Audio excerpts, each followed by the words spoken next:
Alright, and thanks for tuning in. As always, this is Reverend JR. I'm going to try out a little different format today, and we're going to see how it works. I'm going to respond to this video that I've seen, whom a couple others have responded to, namely Godless Engineer and I Name Dragon, and I thought we'd have ourselves a look at it as well, and go from there. Maybe we'll call this Reverend JR's really old coffee. But yeah, I'm trying out some new things here. If you like this format, let me know. If you don't, let me know.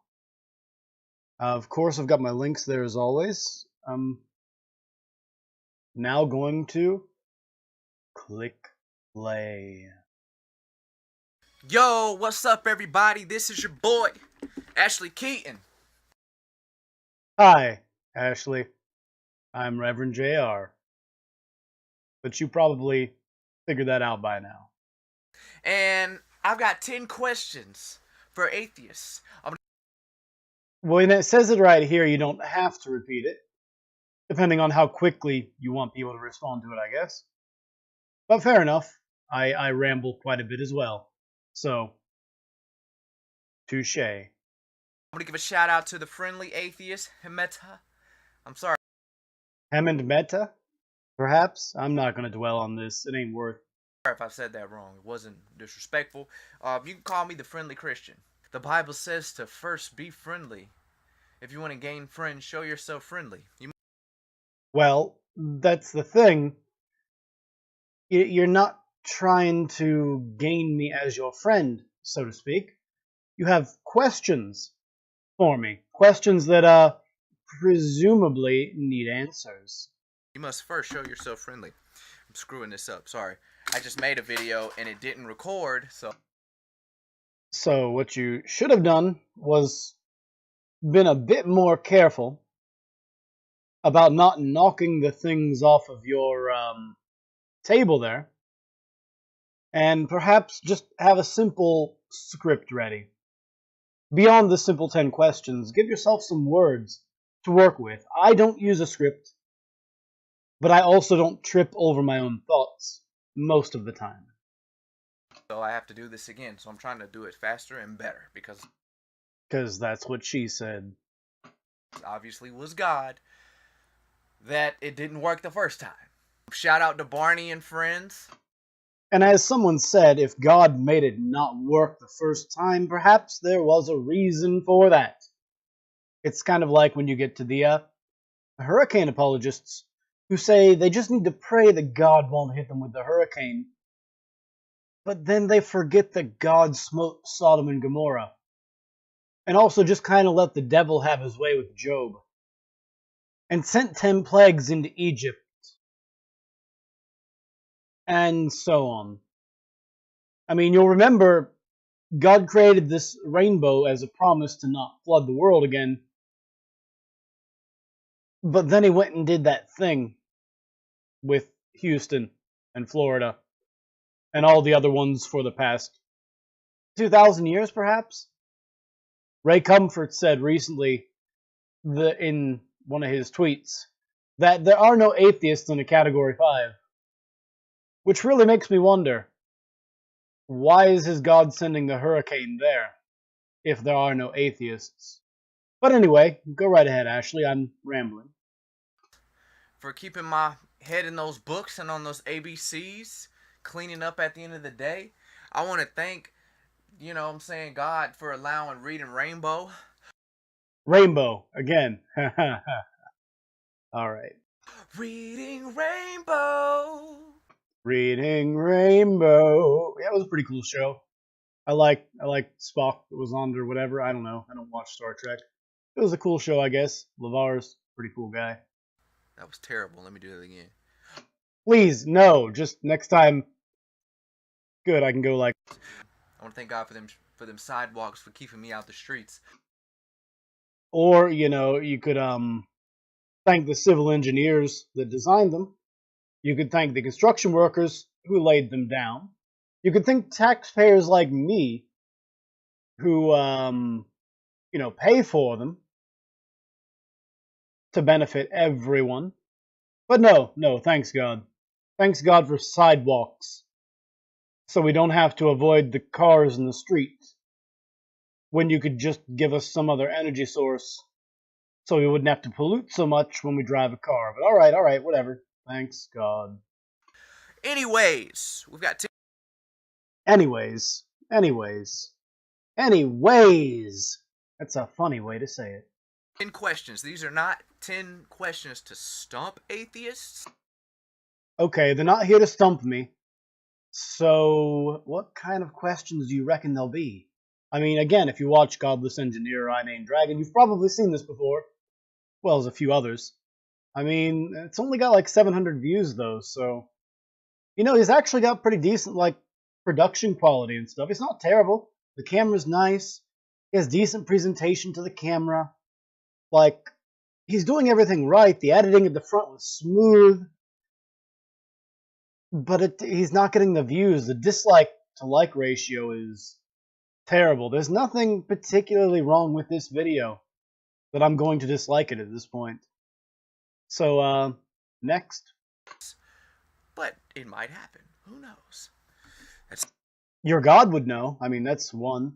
Why don't you pray to God that the atheists are not stumped and they can give you the answers that you are seeking, or the answers that most eloquently describe our position? Remember, love thy enemy as thyself isn't just saying that you should, not go to war and be pacifist and all that.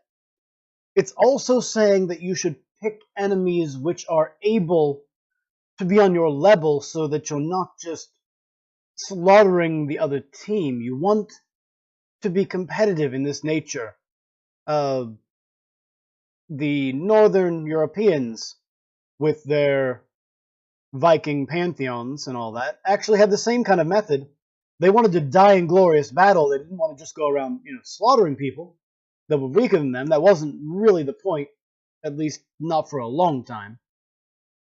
They would take their Vikings against cultures and cities that they thought should be able to stand up to them, so that they might have a chance to go with the Valkyries into Valhalla. Same thing in the Bible, more or less. You want respectable enemies that you can fight against or defend against that are on your level, so to speak. Again, it's a subtle point, but I thought I'd bring it up. It's not my goal. I'm the friendly Christian. Remember that. That's fine. I wish we had had more of you during the Inquisitions. Ashlee Keyton, the friendly Christian. On the ones and twos. These questions are just meant for discussion purposes. I really want to understand because I've asked certain questions and I just haven't gotten a response, so I figured let me just write them all down. Well, here we are. Again, I Named Dragon, Godless Engineer. Considering you have 700 views, there's probably a couple more down in the comments, but we'll find out, I'm sure. Also, the clicking is my keyboard if it's coming across too harshly. Sorry. And broadcast them, so that way people can try to diss me if they want to. Fine, make your response videos, so that way we can get a clear understanding of the perception of atheists on these different topics. This is actually an argument that the Bible Reloaded has said they get before from Muslims on the Quran Reloaded. Is that the Muslims generally actually want to know why atheists don't believe. I think Ashlee is, at least on the surface, good in this regard. That he's trying, at least, to engage the opposition rather than just outright disagreeing with or blocking them, as so many others might do. Well, let's get into it. How do you feel about the way animals are handled in factories? Do you feel like it's immoral? And I'm not talking about objective morality, because most atheists that I've talked to don't believe in that. But they just believe that society comes together and forms their own morals. So Hitler's society was cool. Well, no, that's not exactly the way it works. Factories. You're talking about factory farms, which not all farms are. But even so, not all factory farms are unethical. There is an argument to be made that the majority of animals we have on farms would not exist if we did not have farms. Also, dairy farms don't tend to be terrible places, but some of them are. And those particular ones should be held to account. At the same time, the majority of modern slaughter is much more ethical than the kosher or halal methods you see used in the Bible and Quran and Torah and so on. I've heard the argument before that halal or kosher or biblical slaughter methods are designed to reduce the suffering of the animal. But that's kind of ridiculous when your God made the animals to serve us, but then also gave them the ability to feel pain. And so we've had to develop modern methods to make that as painless as possible for the animals, because your God didn't do it. On the part about objective morality, again, this is two questions. Objective morality does not exist.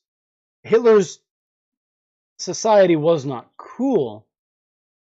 It's just a matter of him exercising his power, or the power of the people that he controlled, over the power, over the people he didn't. So, basically what I'm saying is, no. We know some things are wrong based on how much suffering they create.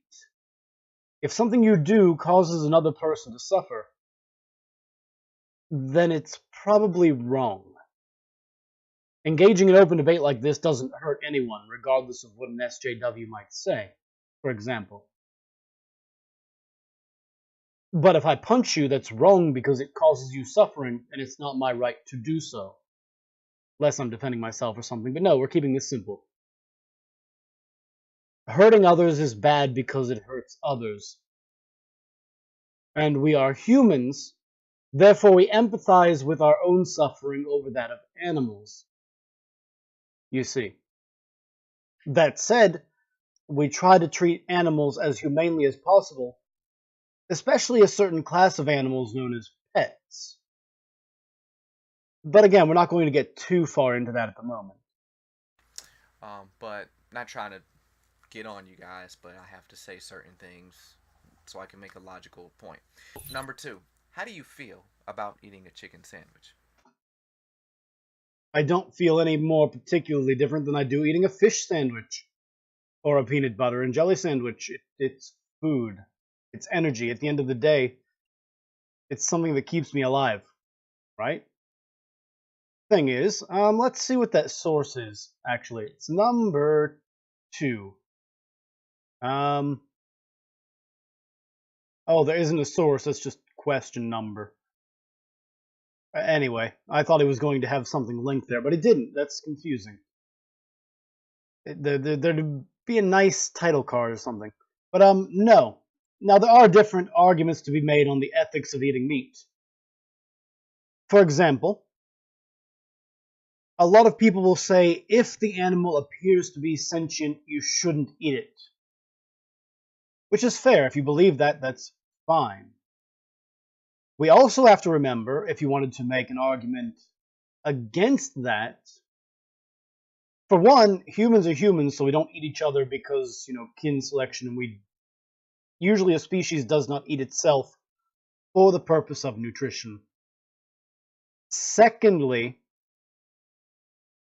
if you're arguing that you shouldn't eat animals from the Bible, then you're also not really arguing what's in the Bible. Because again, there are kosher methods of slaughter, and parts of the animal that God says explicitly are fine to eat. And the animals are here for our purpose, for our service, for the benefit of man. Now, if you want to look at it evolutionarily, we eat the things we eat. Period. There's no ethics here or there, apart from how we treat other creatures and how we decide that as a society. I agree, we should be as humane as possible. But I disagree that Christianity allows you to argue for vegetarianism or veganism. Oops. Try that again. Might sound crazy. Maybe you didn't catch it. First question: how do you feel about the way they handle those animals in the factories? So if you feel like it's a problem, and then you eat a chicken sandwich, that's just me kind of seeing, okay, are we really as moral as we say we are? Oh, you see, here's another interesting thing that I didn't hear either Godless Engineer nor Iron Aiden Dragon address. And this is an argument from the same class. If you believe that one part of the Bible is correct, how can you not follow all the rest of the Bible? Or reverse it to the way he asked it. If you think it's wrong to eat chicken or to use horses for manual labor, then how can you follow any other part of Christianity because it is Christianity?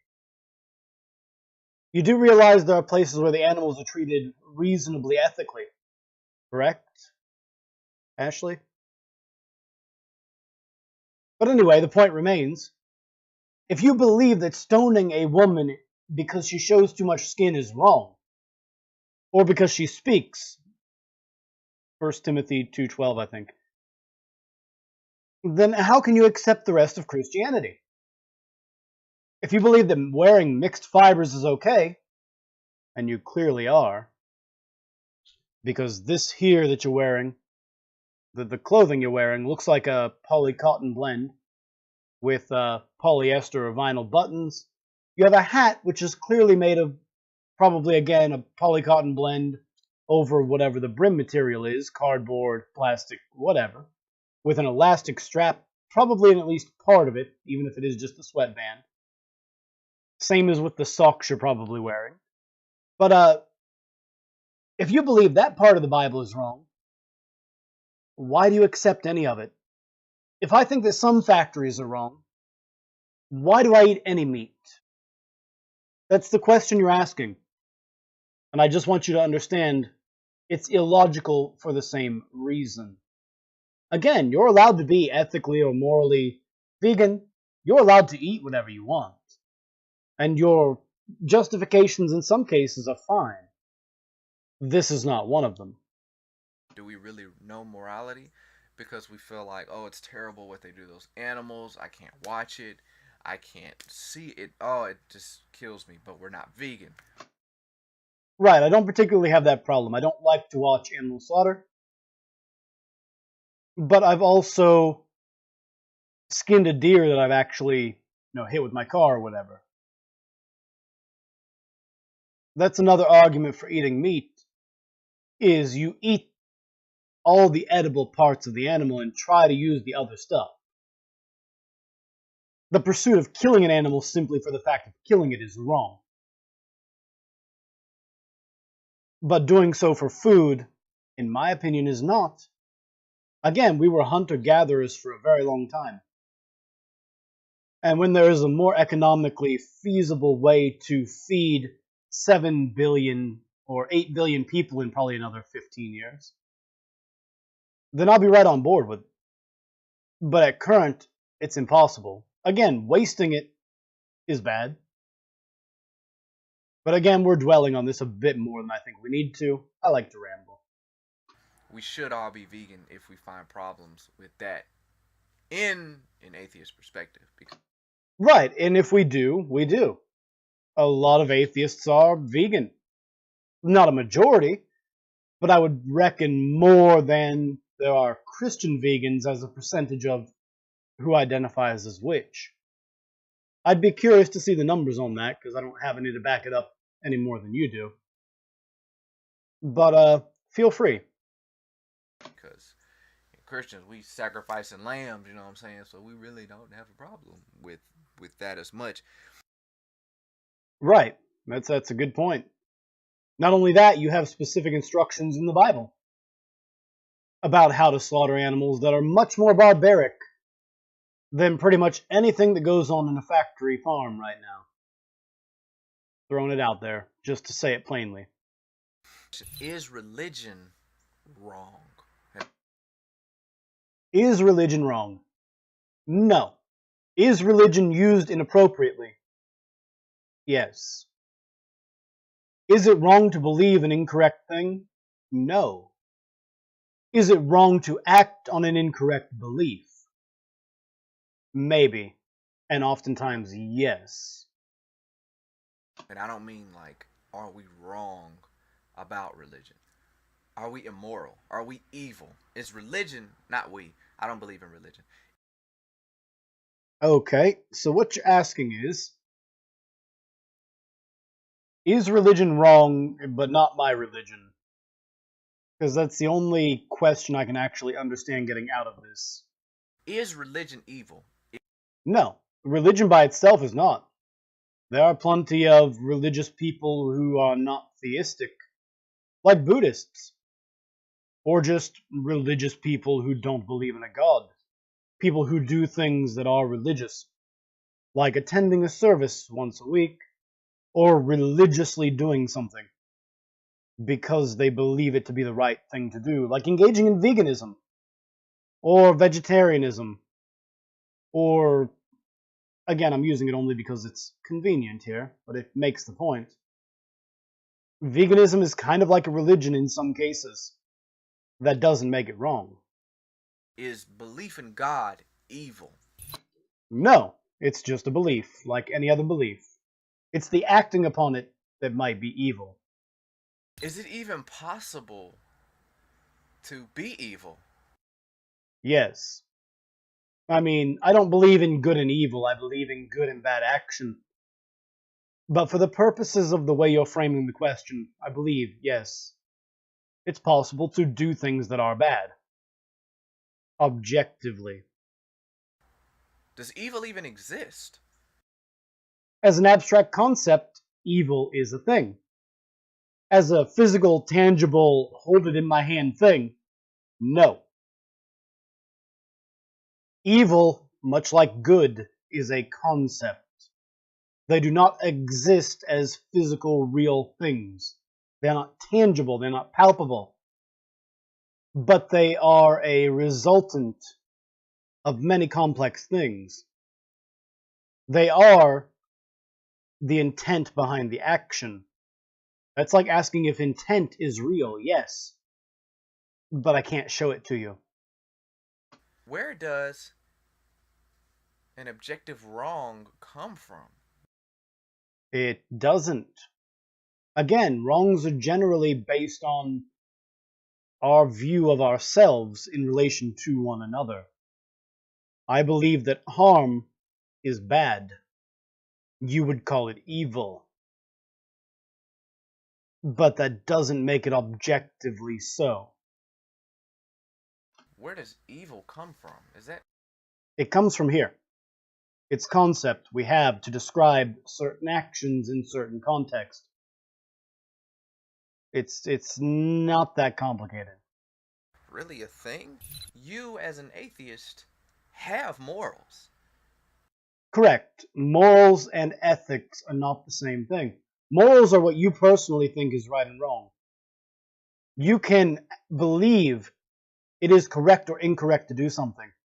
You can even be amoral and have no sense of morals, or you can have an orange-blue morality, where most people see it as good and bad, and you see it as, coffee and bacon.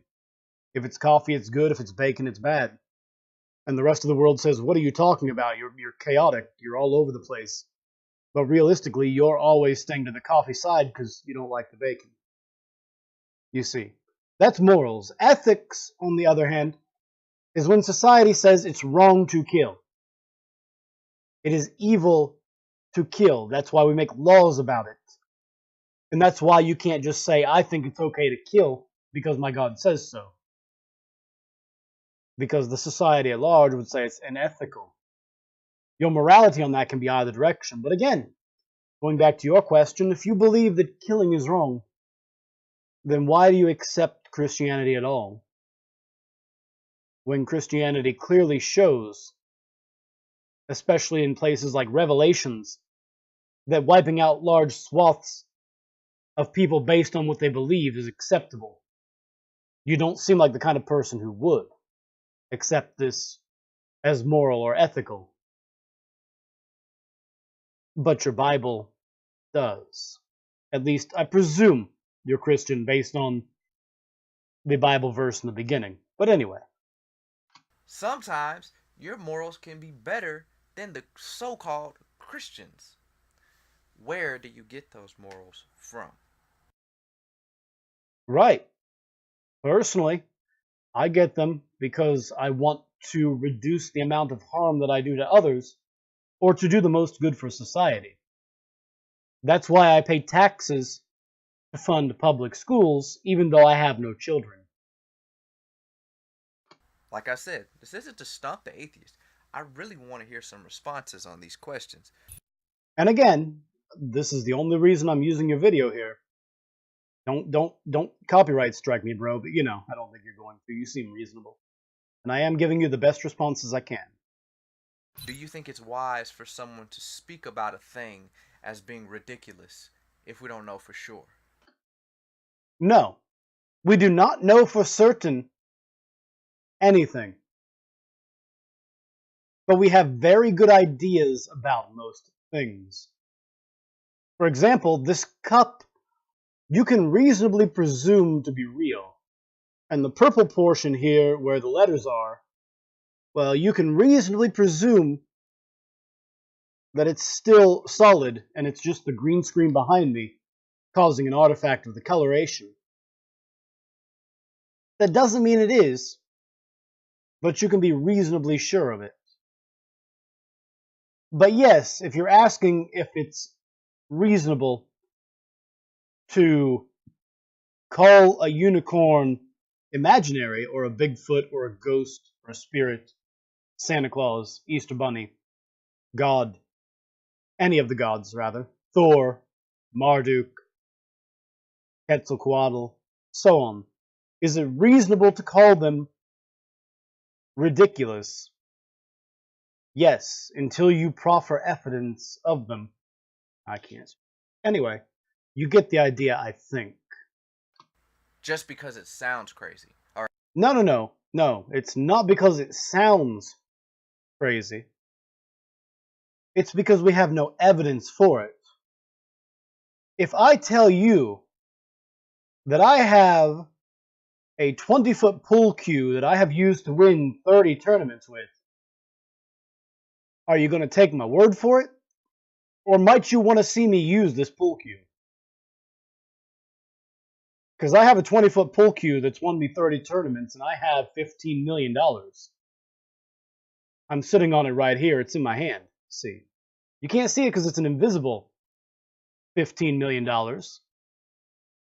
But it's clearly there. Can't you understand? I don't have to show you it. No, we're saying it's ridiculous based on the evidence presented. You would say this $15 million in my hand does not exist. Correct? You would say that's pretty ridiculous for me to even make that claim, right? My glass here is filled with honey. I just drank all the iced tea out of it, but it's filled with honey. Do you see why that's ridiculous? Do you understand that it requires the burden of proof? If I want to tell you this glass is full of honey, but then I turn it upside down and just a little bit of tea comes out of it that I've been drinking on, then you can presume there is no honey in it. Same thing, if you tell me this glass was made by your God and not by the glass factory, I'd want to see your God. Do you understand? The honey in my glass is ridiculous because I cannot demonstrate it, not because it's silly. All right. Prime example: God, the spaghetti monster, evolution, macroevolution. Evolution is micro and macroevolution. They're the same thing. Let's not mince terms. Macroevolution is just microevolution with more time. The only real difference. And again, we're getting close to 30 minutes. I want to not keep you here forever. You tell someone that I came from a monkey, my No, we had a common ancestor with a monkey. If you don't have this straight, we're not discussing this much further. my ancestors are monkeys? Some of them a very long time ago, in the exact same way that your great-great-grandparents are not you. I'm gonna say that's the dumbest thing I've ever heard. Well, you're allowed to say that because you're allowed to be wrong, just like the rest of us. But is it illogical for me to make that kind of statement? Yes, because you have evidence that contradicts it. If I tell you this jar is full of something, and then I open up the jar and there's stuff in there, then, I have demonstrated it. Same as I can do with the fossils or with DNA. Can you show us the DNA from your God, for example? If not, why do you claim that you know he made us? Your move. Because I don't know. I believe that much. Now I'm sitting here mocking the fact that somebody has a picture of an ape on their fireplace, and that was Aunt Sally. You and I are apes. So here's an ape. Also, right up there's an ape. We're all apes. We're just hairless apes that can talk funny and wear hats. We're apes. No big deal. But I'm mocking that. You have every right to do so. No one is saying you can't. Well, some people might say you can't, but I don't believe in that much censorship. Say what you want, and I'll respond in kind. Is that wrong? Is it wrong to say something that is demonstrably false? I don't know. Let's find out. This pen is green, purple, and orange. I mean, sure, it looks red, white, and blue. But it's green, purple, and orange. And if you don't accept it, well, that's just ridiculous. Right? Is that immoral to you, personally? Is it wrong to lie about the color of a pen? Is it wrong to lie about the color of a pen? Because there's no objective morality, so you can't say it's wrong. Okay, there are no objective colors. This is not red and white. This is just whatever color you think it is. But you can say, personally, to me, it's wrong. Okay, personally to me, this is blue, purple, and orange. And the blue part is these lines. The purple part is the blue part. And the white part is the orange. You can't say it's objectively any different colors. Don't forget. But anyway. We really can't say anything is evil or immoral. I mean, do morals even exist? They do. Morals, again, are not ethics. Let's go a little bit further here. Knowledge. I'm sorry, that was Timothy Jenkins III coming out of me a little bit. Let me just stop. Can science really disprove the supernatural? No, that's not the job of science. The job of science is to show what exists in nature. The question is, can you demonstrate something supernatural or not? Because science currently only works in nature. If you believe a God interacts with us, then you can observe it. And you can show us. So let's go a little bit further ahead here. Possible to break logical rules? Is there such thing as an evil person? Evil, again, I don't believe exists. But yes, there are people who generally act in bad ways. Wow, that was fast. And on what basis? Where did the concept of God come from? The concept itself came a long time before Christianity. Before Marduk. Before any of the old gods. The concept of God is just something like a deity that interacts with humans in general. I mean, if you were an alien, you'd say it interacts with you there. But the concept doesn't matter. Where did the concept of a unicorn come from? Where did the concept of a Bigfoot come from? Where did the concept of the monster under your bed come from? Doesn't mean those things actually exist. And again, we're going to skip ahead to point 10 here. Supernatural in the beginning, even if it wasn't that extreme.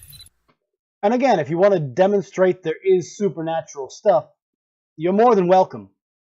But you can't just say, I think they're supernatural, therefore whatever. It just doesn't work that way. And last question. People have probably heard this before, but I Last question. I bet you it's more than one.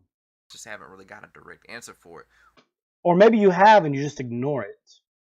What evidence would you need in order to believe in God? The evidence that you can provide. It wouldn't take very much. You would have to show me that A, a God exists, B, it's your God, and C, there's no possible other explanation for it. So, for example, if we talk about gravity right now, I can take and I can lift something up, and gravity is just going to pull it down. Okay? We can do this for any number of things. But, yeah, if you drop something, you know, gravity takes over. God isn't pushing it down with his hand. I don't see a God hand there. But you get the idea.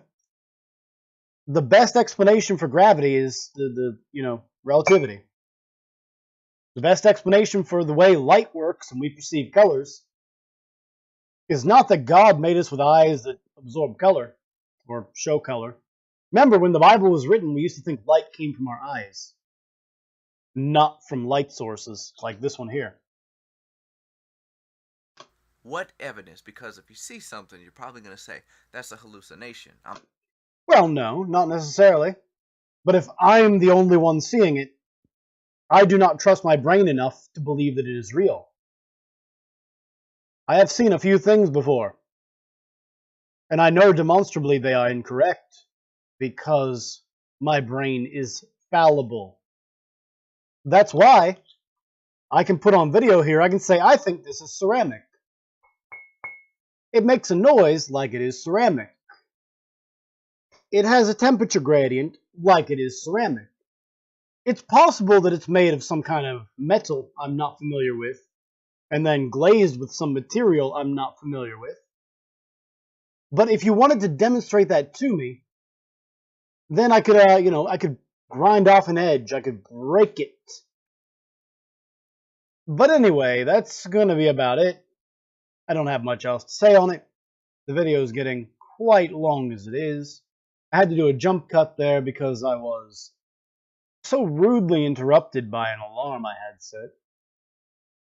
So anyway, I know this has been a longer one, but if you enjoyed that, click the thumbs up, or give me a upvote if you're on VidMe. Go ahead and leave a comment down below. Let me know what your thoughts are on these 10 questions. And as always, this has been Reverend JR reminding you to subscribe or follow and signing off.